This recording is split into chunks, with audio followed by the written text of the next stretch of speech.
Bonjour Xavier Strubel. Bonjour.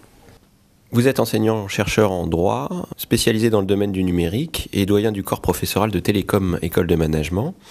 Que pensez-vous du premier rapport d'activité récemment publié par l'Hadopi ?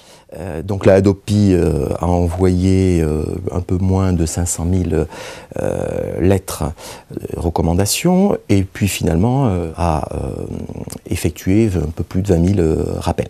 Alors j'ai été surpris, je vous le disais il y a un instant, parce que dans l'éditorial de la présidente de Hadopi, Madame Françoise Maret, on lit quelque chose qui moi m'a franchement surpris.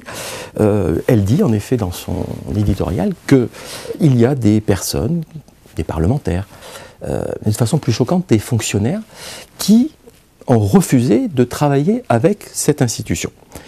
Et elle ajoute, elle a tout à fait raison, que ça prouve le degré d'incompréhension et voire d'ostracisme que cette institution subit aujourd'hui en France. Donc c'est regrettable. Hadopi a pour réputation d'être une loi impopulaire. Quels sont les rapports de force en présence en France? Qui est pour? Qui est contre? Bon, impopulaire, le mot est faible. Bon, je me rappelle une tribune de Jacques Attali au journal L'Express en 2009. Il parle de lois absurdes et scandaleuses. Je vais laisser les acteurs politiques parce que, bon, en gros, schématiquement, il y a les pour dans la majorité parlementaire et puis dans l'actuelle opposition, les contre, pour me concentrer donc sur les acteurs économiques et sociaux. Alors, en faveur de l'Hadopi, nous avons l'immense majorité des auteurs, des artistes, qui, il ne faut jamais l'oublier, ce sont des personnes qui vivent de l'exploitation de leurs œuvres. Bien entendu, il y a aussi tous les ayants droit, les sociétés de gestion collective, donc dans les ayants droit, les éditeurs de musique, de vidéos, etc. Alors, contre Hadopi, on peut citer les grands consommateurs d'œuvres téléchargées illégalement sur Internet. Il serait toutefois manichéen de voir derrière chaque utilisateur un pirate compulsif. J'observe qu'avec le numérique, la consommation des œuvres n'a plus besoin de support. Et nous avons l'émergence d'un nouvel acteur dans la société, le consommateur. Le consommateur, jusqu'à une époque pas si lointaine, était quelqu'un de passif finalement. Avec une caisse de résonance comme Internet, avec les réseaux sociaux, eh bien le consommateur devient actif. Et moi j'emploie un mot pour ça, un néologisme, c'est un consommateur. Hadopi tient à cœur du président Sarkozy. Et récemment, dans un discours à Avignon, Nicolas Sarkozy a annoncé son souhait de faire évoluer Hadopi pour l'étendre au streaming. Va-t-on dans le bon sens? Les lois Hadopi ont un peu plus de 2 ans d'existence. La Hadopi, l'autorité, travaille pour la protection des droits d'auteur sur Internet depuis un peu plus d'1 an.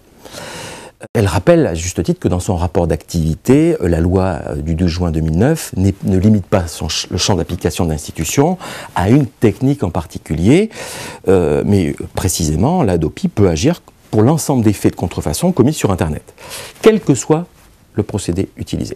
Donc ça, c'est un premier point. Par ailleurs, le président Sarkozy, dans son discours d'Avignon récent, reprend à son compte des analyses que je vais qualifier, qu'il me pardonne, de pseudo-juridiques qui ont été relayées par les médias, pour conclure qu'il faut modifier la loi Hadopi. Je suis enseignant-chercheur en droit, je travaille depuis des années sur le droit d'auteur. Je m'interroge sur la réalité de ces analyses, sur ces assertions. Et je garde aussi à l'esprit un célèbre aphorisme de Montesquieu, qu'il ne faudrait jamais oublier lorsqu'on est législateur. Il ne faut légiférer, écrit Montesquieu, que d'une main tremblante. Je doute qu'il soit nécessaire de modifier l'Hadopi. Il faut rappeler qu'il existe dans notre droit plusieurs moyens pour lutter contre la consommation via le streaming, y compris les utilisateurs qui utilisent ce procédé. D'ailleurs, au début du mois de décembre, 3 ayants droit, l'Association des producteurs de cinéma, la Fédération nationale des distributeurs de films, le syndicat de l'édition de vidéos numériques ont assigné en justice les principaux fournisseurs d'accès à Internet, les moteurs de recherche Google, Yahoo, en demandant au juge, en référé, un blocage de sites tels que Alloshare, Allomovie, pour prendre les principaux. Leur action judiciaire est fondée sur une disposition de la loi Hadopi qui est transcrite depuis 2009 dans le Code de la propriété intellectuelle. Et cette disposition, elle permet au juge en référé de prendre toute mesure pour prévenir une atteinte au droit d'auteur sur Internet. avant de modifier la Hadopi, il faut précisément identifier les usages, les techniques de consommation. On s'est basé essentiellement sur les réseaux P2P. Aujourd'hui, on parle du streaming, mais demain, ça peut être dans 2 mois, 3 mois, 6 mois. N'y aura-t-il pas une autre technique qui va arriver? Donc, il est très important de faire cette évaluation, scientifiquement parlant, de façon à vérifier l'adéquation entre le dispositif Hadopi, les moyens de lutte dont dispose la Hadopi, l'institution, et lorsqu'on aura conclu, par rapport à cette étude, on pourra, comme le rappelle Madame Marais d'ailleurs, la présidente de l'Hadopi, on pourra éventuellement modifier la loi Hadopi. En quoi la révolution du numérique a-t-elle bouleversé la notion du droit d'auteur? La propriété littéraire artistique, le droit d'auteur, c'est une belle institution juridique qui a digéré par le passé d'autres évolutions, alors, la reprographie, le photocopiage. Qu'est-ce qui change fondamentalement avec le numérique? Selon moi, ce n'est pas tant la notion de droit d'auteur que ces concepts fondamentaux qui sont malmenés par l'emprise du numérique. En disant ça, je pense plus particulièrement à l'informatique et encore plus précisément avec le logiciel. On a fait entrer dans la loi française, dans le Code de la propriété intellectuelle, le logiciel en 1985. C'était Jack Lang qui était ministre de la Culture à l'époque. Et on a fait rentrer finalement avec ce logiciel dans le droit d'auteur un loup dans une bergerie. Pourquoi ? Parce que le logiciel, c'est une création intellectuelle proche de l'industrie, donc d'une logique de propriété industrielle. Or, le droit d'auteur, c'est à l'origine, et c'est resté d'une certaine mesure, le droit des belles lettres et des beaux-arts. Le logiciel, c'est une création, contrairement à un livre, qui ne s'adresse pas au sens des individus, mais qui interagit avec une machine. C'est un instrument de traitement automatisé de l'information. Le numérique a amplifié la contestation du droit d'auteur.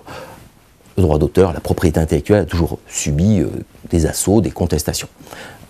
Qui ne se souvient pas, qui n'a pas appris dans un cours de philosophie la célèbre phrase de Proudhon, la propriété intellectuelle, c'est le vol.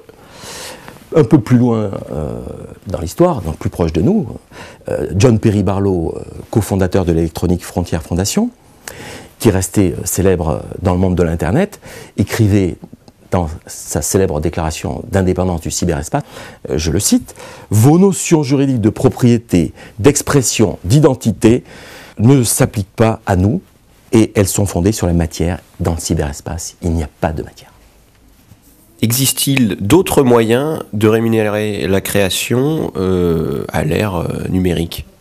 Je laisse donc mes collègues économistes et surtout les personnes qui travaillent au nouveau modèle d'affaires répondre précisément à ce type de questions. En tant que juriste, je peux dire qu'il y a une règle dans le Code de la propriété intellectuelle qui est celui de la rémunération proportionnelle à l'exploitation d'une œuvre. Il est vrai que le Code de la propriété intellectuelle admet des modes de rémunération forfaitaires.